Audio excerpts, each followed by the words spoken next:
Bem-vindos ao Observatório da Imprensa. Foi o segundo maior desastre já registrado no Brasil e com chance de se tornar o primeiro, considerado o número de vítimas, o sofrimento dos desabrigados, a comoção, as perdas materiais. A tromba d'água que desabou sobre os municípios de Nova Friburgo, Teresópolis e Petrópolis a partir da madrugada de 12 de janeiro provocou um inédito movimento de solidariedade de toda a população. Recém-empossada, a presidente Dilma Rousseff imediatamente deslocou-se para a região assolada e, com uma série de medidas, acionou os esquemas de assistência, reconstrução e prevenção.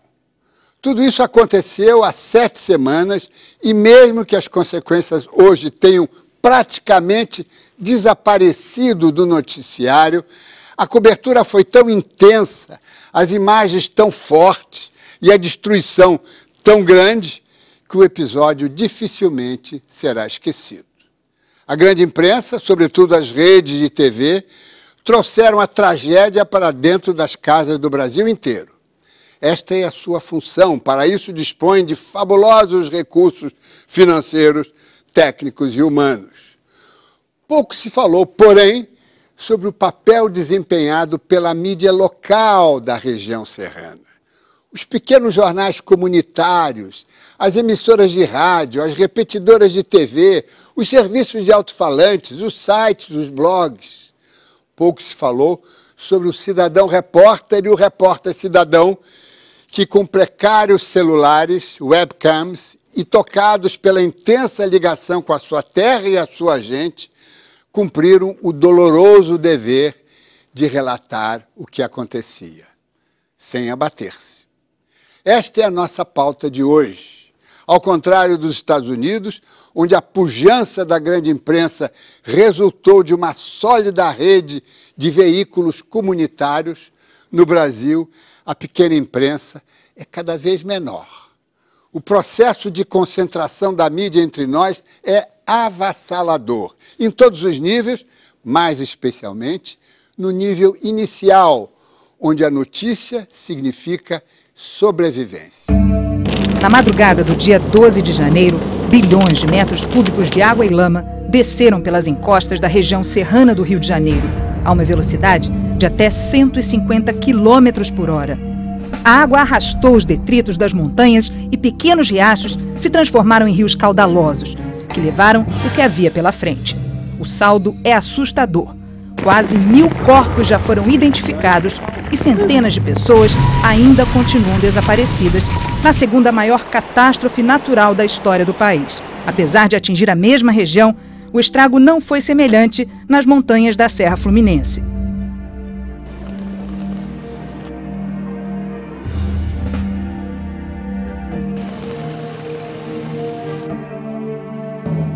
Nova Friburgo foi o município mais castigado. O volume de chuva de apenas um dia foi quase o total esperado para um mês. Na cidade, o temporal fez encostas desmoronarem bem no centro e em pontos mais afastados que ficaram completamente isolados. A infraestrutura do município não foi proporcional ao tamanho da destruição. Até mesmo pela proximidade dos fatos, a mídia local foi a primeira a constatar a dimensão da tragédia. O primeiro desafio da equipe do SBT de Nova Friburgo foi chegar à redação, que fica no centro da cidade. A área ficou inacessível durante horas. Os repórteres se comunicavam por rádio e, no início, só foi possível fazer a cobertura a pé. Mesmo assim, as primeiras imagens que foram feitas sem o auxílio de helicópteros foram transmitidas por eles para todo o país. Só quando as estradas foram liberadas, a rede enviou reforços do Rio e de São Paulo. Antes da gente começar a cobrir efetivamente, a gente tem que se inteirar da situação, que foi o mais difícil, em função do caos de telefonia, da falta de energia e principalmente a falta de comunicação entre os vários distritos de Nova Friburgo. Depois nós tivemos, na realidade, quando as pessoas conseguiram começar a chegar nos seus locais de trabalho, ou até no seu comércio, para ter uma ideia do que tinha acontecido, né? Que a gente começou a tomar realidade tomar ciência da realidade e perceber que ela é um pouco maior, um pouco mais trágica do que parecia a princípio, né? Nós somos uma TV local, né, do interior do estado, que não é nem um grande mercado como é o interior do estado de São Paulo, por exemplo. E a gente tem uma realidade, a gente vive com uma realidade basicamente pacata. Nós fomentamos a rede com algumas coisas eventuais, né? Principalmente de Campos, de Macaé, onde tem a Petrobras, enfim. As nossas praças atendem a rede eventualmente com 1, 2 VTs por semana. E a gente passou de um dia para o outro a ter que praticamente preencher toda a grade de jornal da emissora. Então, no primeiro momento, nessa virada de noite, a gente teve que se desdobrar, trabalhar 20 horas por dia, se sacrificar em função de uma causa profissional, que foi excelente para todo mundo que trabalhou nisso, como experiência e como visibilidade, e, ao mesmo tempo, com muita dificuldade, porque todo mundo estava envolvido emocionalmente com a situação. Outra emissora local que participou da cobertura foi a TV Luau. O forte da programação, transmitida por canal a cabo e pela internet, é o entretenimento. Mas naqueles dias, a necessidade de levar informações à população falou mais alto. Com a proximidade do rio que transbordou, o estúdio da TV ficou alagado. Entramos aqui no estúdio e as águas já estavam tomando conta aqui dessa parte baixa do estúdio. A primeira preocupação nossa foi exatamente salvar aquilo que a gente podia salvar em termos de equipamentos nossos e alguma coisa de cinegrafia. Por volta de umas 6h30, nós já saímos daqui do estúdio e com uma câmera, com um cinegrafista, encontrando com as pessoas que moram aqui no bairro de Olaria, que não foi afetado diretamente a parte alta. E foi muito interessante porque as pessoas chegavam e queriam trabalhar e não conseguiam entender o que tinha acontecido com a cidade. Mas mesmo assim nós continuamos ainda já gravando algumas imagens para poder colocar, preparando os primeiros plantões. A informação é de que realmente o que havia acontecido com a cidade era algo muito sério, muito grande. Já percebia, já nas primeiras horas da manhã, um número grande de helicópteros sobrevoando, que não era normal. Por volta de 13 horas, a energia foi restabelecida e o nosso telefone aqui começou a funcionar. Imediatamente, o Daniel pegou todos os equipamentos que nós tínhamos, levou para a parte de cima e lá nós improvisamos um espaço onde a Bruna e a Luzene começaram, então, a passar as primeiras informações daquilo que estava acontecendo. Eu moro no Vale dos Pinheiros, um bairro próximo daqui, quando eu escuto as pessoas saírem gritando, socorro, socorro, socorro, quando eu observo uma barreira. E eu falei assim, eu tenho que ir para o trabalho, eu tenho que noticiar isso. E meu marido preocupado com toda a situação. Eu falei assim, não, eu tenho que ir, eu tenho que ir. Nós fomos por um caminho, nesse caminho não dava para passar, porque a rua se transformou num rio. Aí fomos no outro, o muro tinha caído, mas dava para passar o carro. E meu marido não tinha como ir para o trabalho, nem eu vir para cá. O que eu fiz? Eu falei assim, Peterson, me deixa aqui que eu vou para Luau. E aqui bem perto tem o rio, e o rio transbordou. Então, virou ali um local cheio de lama, com lama até o joelho. Foi onde eu encontrei a equipe, encontrei o Walter, a Luzene e o Daniel. E a partir dali começamos a fazer as matérias. E no primeiro momento, às 6 horas da manhã, quando eu saí, que eu pus os pés ali na rua, a lama veio até a altura das minhas canelas. Falei, poxa vida, não é brincadeira. E o que mais me marcou foi olhar para uma das ruas daqui de próximo e lá encontrar uma moradora que no dia anterior tinha saído de casa.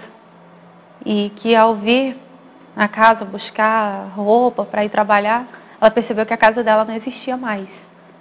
Que aquele mundo dela, de certa forma, tinha se desfeito. Aí eu perguntei, você poderia me dar entrevista? Ela disse, nesse momento eu não consigo. Mesmo com todas as dificuldades, os repórteres muitas vezes foram os primeiros a sair e alcançar locais que necessitavam de ajuda urgente. A impressão era um cenário de guerra, parecia que nós estávamos num filme de ficção científica. Esse foi o primeiro lugar que eu e meus cinegrafistas nós conseguimos chegar, porque de terça para quarta-feira nós ficamos no centro da cidade também, pegamos toda essa chuva, eu não consegui voltar para casa, a gente sabia que alguma coisa tinha acontecido, vimos o rio transbordar, vimos tudo isso. Chegamos para trabalhar, aqui no centro, o nosso escritório fica aqui no centro, e esse aqui foi o primeiro lugar, porque nós paramos para ver, porque falaram um prédio desabou aqui no centro. Isso aqui estava tudo interditado, isso aqui era tudo barranco, isso aqui estava virado. O carro do Corpo de Bombeiros estava aqui, todo retorcido. E esse foi o primeiro cenário que eu vi, que nós tivemos essa ideia de como caiu tudo, como o mundo acabou em vários lugares aqui. Teve uma mãe na porta do IML, da matéria que nós fizemos, que foi, tanto para mim quanto para o meu cinegrafista, o Rafael, ela chorando, o garoto, ela sabia que ele estava lá, e ela falando, mas ele só tem 6 anos, ele está sozinho lá dentro. Acaba com qualquer um, né? Assim, são relatos das pessoas nas ruas. Deixa eu tirar ele está todo sujinho de lama. Eu só queria tirar ele de lá. Tem como você não se emocionar ainda? Não tem como eu ainda não estar em estado de choque, eu ainda não estar emocionada por ter vivido isso junto com as pessoas. A gente carregou gente ferida no nosso carro, a pedido da Polícia Militar. Leva esse menino, ele está com um pezinho quebrado, há dias esperando por socorro. Pela primeira vez em 70 anos de história, o jornal A Voz da Serra, o mais antigo de Friburgo, ficou 6 dias sem circular. A redação e a gráfica não foram atingidas, mas as dificuldades de distribuição impediram que os 5.000 exemplares chegassem às bancas e aos assinantes. Além disso, a maioria dos 30 funcionários não conseguiu trabalhar nos primeiros dias. Nós tivemos só com nossos fotógrafos funcionando, correndo a cidade e tal, mas de uma forma muito empírica, porque não havia comunicação, eles não estavam, nenhum deles também com veículo. Então isso tudo, a cobertura nossa, só pôde vir a público e de certa forma com alguma precariedade, da terça-feira seguinte ao nosso problema. Primeiro dia assim da tragédia, a gente não teve praticamente informação nenhuma, né, de imprensa.